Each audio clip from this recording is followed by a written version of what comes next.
Hi friends, good evening. పాడబోయే పాట మంచి మనసుల చిత్రంలో ఘంటసాల గారు పాడింది. సంగీతం రచన ఆత్రేయ గారు.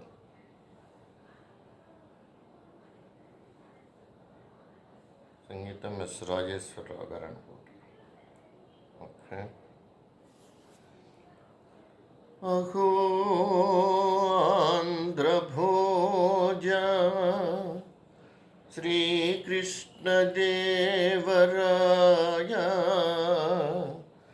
విజయనగర సామ్రాజ్య నిర్మాణ తేజో విరాజ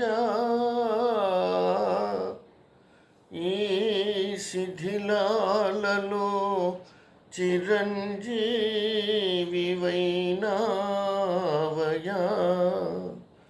శిలలపై శిల్పాలు చెక్కినారు మనవాళ్ళు సృష్టికే అందాలు తెచ్చినారు. శిలలపై శిల్పాలు చెక్కినారు.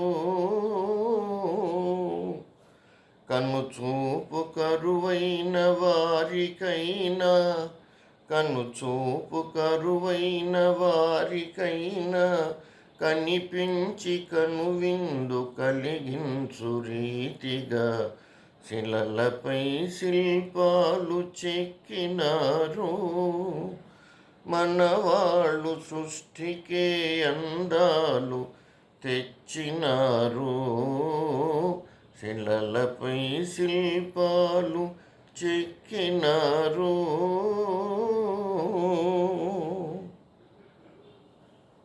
ఒకవైపు ఉర్రూతలు కవనాలు, ఒక ప్రక్క ఉరికించు యుద్ధ భేరీలు, ఒక చెంప శృంగారములకు నాట్యాలు, నవరసాలు లిఖించు నగరానికొచ్చాము.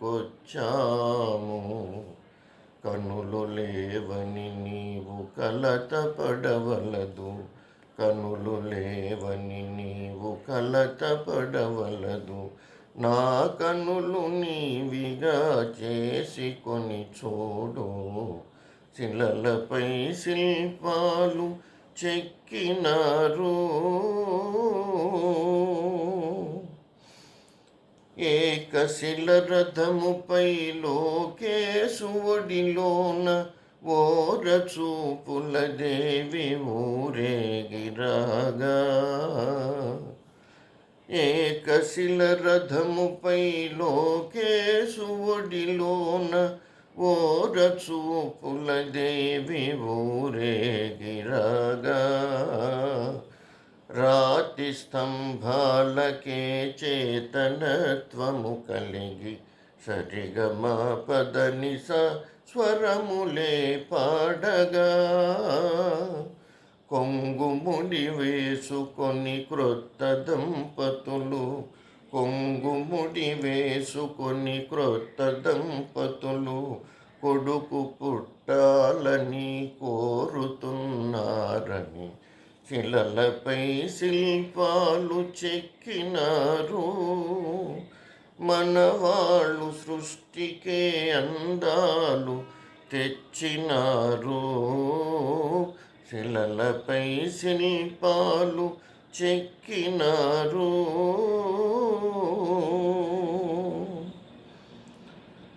రాజులే పోయిన రాజ్యాలు కూలినా, కాలాలు మారిన గాడ్పులే వీచిన, మనుజులే ధనుజులై మట్టి పాల్చేసిన, చెదరని కదలని శిల్పాలవలెనే నీవు నా హృదయాన నిత్యమై సత్యమై నిలిచి ఉందువు చెలి.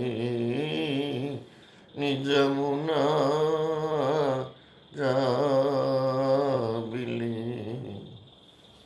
Thank you friends. ఇది నేను స్టార్ట్ చేసినప్పటి నుంచి నేను కానీ మా పెద్ద పాప కానీ కలిసి పాడినటువంటి 200 సాంగ్స్ కంప్లీట్ అయినాయి. Thanks for watching and encouraging మీ. కొంతమంది కామెంట్లు పెడుతున్నారు, నీకెందుకు గమనుండరాదా అని. అది ఏంటంటే ఒకప్పుడు బాగా పాడేవాడిని నేను. తర్వాత ఈ స్పాండిలైటిస్ వల్ల పాడటం మానేశాను. ఆల్మోస్ట్ 10 ఏళ్ళు అయింది పాడుకో. నేను కూడా మా మేనమామ మోహన్ మావయ్య ఏదో ఒకటి పాడరా వదిలే మాక అంటే మళ్ళీ స్టార్ట్ చేసా. చిన్నగా పాడుతున్నా, గొప్పగా పాడట్లేదు నాకు తెలుసు. ఒకప్పుడు గొప్పగా పాడినోడినే నేను. బట్ నాకు ఫ్యాక్ట్ తెలుస్తుంటుంది, నేను ఎంతవరకు న్యాయం చేశాను, ఎంతవరకు న్యాయం చేయలేదు పాటకి. ఈ పాట అసలు మనం పాడవచ్చో పాడకూడదా అనేది కూడా ఆలోచిస్తుంటాను. నేను ఆలోచించకుండా పాడను. పద్యం అయితే కొంచెం ఇన్బిల్ట్ నాకు. పద్యాలు మా బాబాయిలు పాడేవాళ్ళు, మా నాన్న పాడేవాళ్ళు, అవి కొంచెం ఈజీగా వచ్చేస్తాయి. పాటలు ఎప్పుడు పెద్దగా నేను ప్రాక్టీస్ టైం ఉండదు నాకు. ఆఫీసు, ఈ నొప్పులు, బిళ్ళలు, నిద్రపోవటం ఇలా ఉంటుంది. ఆఫీస్ నుంచి రాగానే ఒకటి పాడేస్తానమాట. సో ఒక అమ్మాయి పెట్టిందనమాట, ఏందంగుళ్ళు ఏంది అంతా పద్యం మానేడు పాడుతున్నావు పాట అని. అది తల్లి విషయం. నాకు కింద 3 L3, L4, L5, పైన మెడ దగ్గర C5, C6, C7 అరిగాయి. ఆపరేషన్ కష్టం, నెట్టుకొని పోవడమే అలా అన్నమాట. అందుకని పాడుతుంటా, సరదాగా వినండి, ఆనందించండి. నచ్చితే కామెంట్ చేయండి, నచ్చకపోయినా కామెంట్ చేయండి, నేను పెద్ద పట్టించుకోను. Fact is that. సో నన్ను ఎంకరేజ్ చేస్తున్నటువంటి నా మిత్రులకి, నా ఏజెంట్ మిత్రులు, LIC ఏజెంట్ మిత్రులు చాలామంది, మా స్టాఫ్ మెంబర్స్, మా బంధువులు, నా చిన్ననాటి స్నేహితులు, వాళ్ళందరూ కూడా, అంటే అప్పుడు నేను పాడినప్పుడు విన్నారు వాళ్ళు. మానేసాం అది కూడా చూశారు, మళ్ళీ స్టార్ట్ చేసాం అది కూడా విన్నారు. కాబట్టి విషయం తెలుసు వాళ్ళకి. మన మెడకి ఒక బెల్టు, నడుకు ఒక బెల్టు, కింద ఒక సీటు, మనంతా రోబో టైపులో వెళ్తూ ఉంటాం ఆఫీస్కి. కాబట్టి మీరు నన్ను తక్కువగా అన్నా కానీ నేనేం పెద్ద ఫీల్ గాను. ఐ ఆల్వేస్ ఎంజాయ్ సింగింగ్, అది మాత్రం వాస్తవం. ఎంకరేజ్ చేయండి. Thanks for watching. నన్ను భరిస్తున్నందుకు మీ అందరికి కూడా కృతజ్ఞతలు తెలియజేసుకుంటూ థ్యాంక్ యూ వెరీ మచ్.